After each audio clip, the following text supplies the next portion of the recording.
नमस्कार, मैं विराज और आप देख रहे हैं वीके न्यूज। जहां एक तरफ चीन के साथ लद्दाख सीमा पर गतिरोध जारी है, वहीं दूसरी तरफ जम्मू कश्मीर की सीमा से पाकिस्तान लगातार घुसपैठ की फिराक में रहता है। लेकिन कहीं ना कहीं अब चीन और पाक ये दोनों समझ गए हैं कि भारत उनके नापाक मंसूबों को कभी पूरा नहीं होने देगा।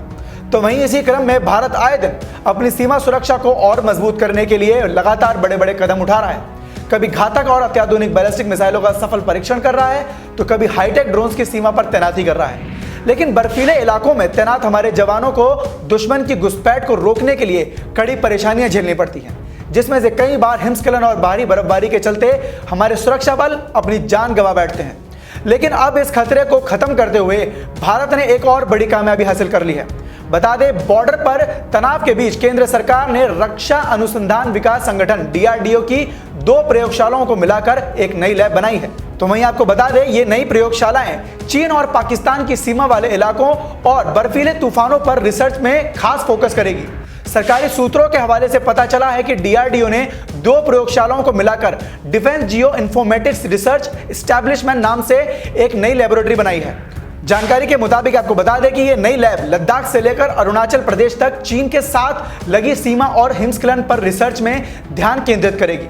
सरकार की ओर से बनाई गई नई लैब में जिन 2 प्रयोगशालाओं का विलय किया गया है, उनका नाम है मनाली मुख्यालय का बर्फ और हिमस्खलन अध्ययन प्रतिष्ठान यानी कि SASE और दूसरा दिल्ली का रक्षा भूभाग अनुसंधान प्रयोगशाला।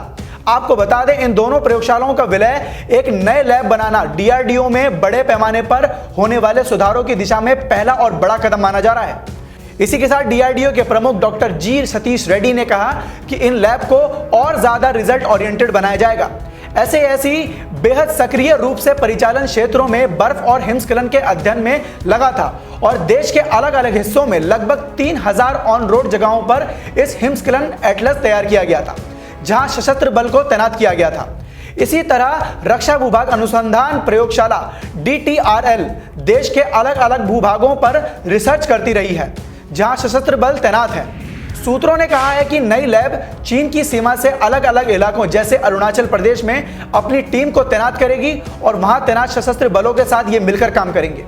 दोनों लैब का विलय प्रधानमंत्री नरेंद्र मोदी की अपनी मंत्री स्तरीय सहयोगियों DRDO के अध्यक्ष और chief of defence staff general Bipin Rawat के साथ एक बैठक के तुरंत बाद किया गया।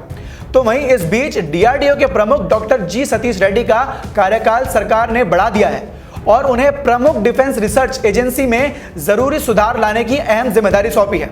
तो आपको DRDO का ये बड़ा और अहम कदम कैसा लगा, हमें कमेंट सेक्शन में लिखकर जरूर बताएं। तो अगर ये आपको खबर अच्छी लगी हो तो इसे लाइक और शेयर करना बिल्कुल मत भूलिएगा। देश और दुनिया की ऐसी ताज़ी तमाम खबरों से जुड़े रहने के लिए देखते रहिए वीके न्यूज। धन्यवाद।